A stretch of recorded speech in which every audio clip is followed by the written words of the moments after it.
Now we have a period of walking meditation, and so the kind of samadhi that arises from walking is a little bit different from arises when sitting. You can't go so deep when you're walking with your eyes closed.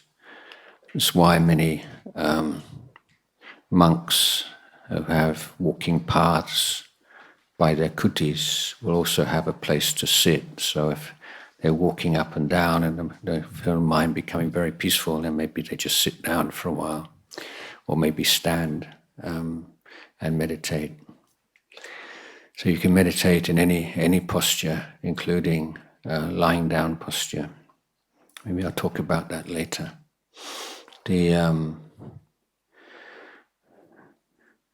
The value of the samadhi that arises in walking is that it's much more easily integrated into daily life.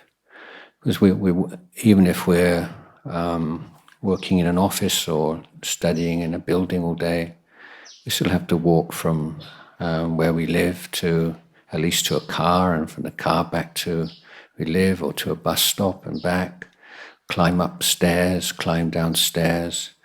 So all those short walking journeys of a minute, a few minutes, we can turn those into meditation, into walking meditation, and be completely invisible. Nobody going to look at you, nobody knows what you're doing. It's a very good way to practice in daily life.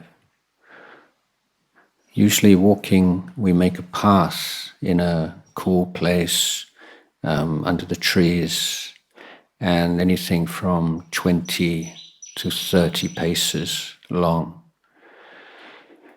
And you can experiment to see what suits you. The principle is, if your path is too short and you're having to keep turning back and forward too much, it's an obstacle to developing continuous mindfulness. But if the beginning of the path and the end of the path is too far apart, it's much more easy to lose your mindfulness. So my path is 27 paces, and then I have most paths would have a marker of some kind halfway along. So then you have let's say you have 24 paces, or however, let's say your marker is at the 12 pace mark. So then you have 3 markers: the beginning of the path, the middle of the path, and the end of the path. So if you're observing those 3 points, even if you lose your mindfulness, it's only going to be a very, very short period, less than 12 paces, just a few seconds. So you're looking just to check, are you still there? Are you still present? At the beginning of the path, the middle, the end, you turn around, you start again.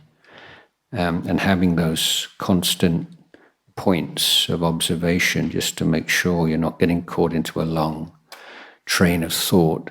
It's very helpful. And which is why yesterday I recommended that you can adapt that principle using the trees by the side of the path we walk on at the roundabout, to be markers just to check whether or not your mindfulness is still present. If not, you start again. Patiently start again.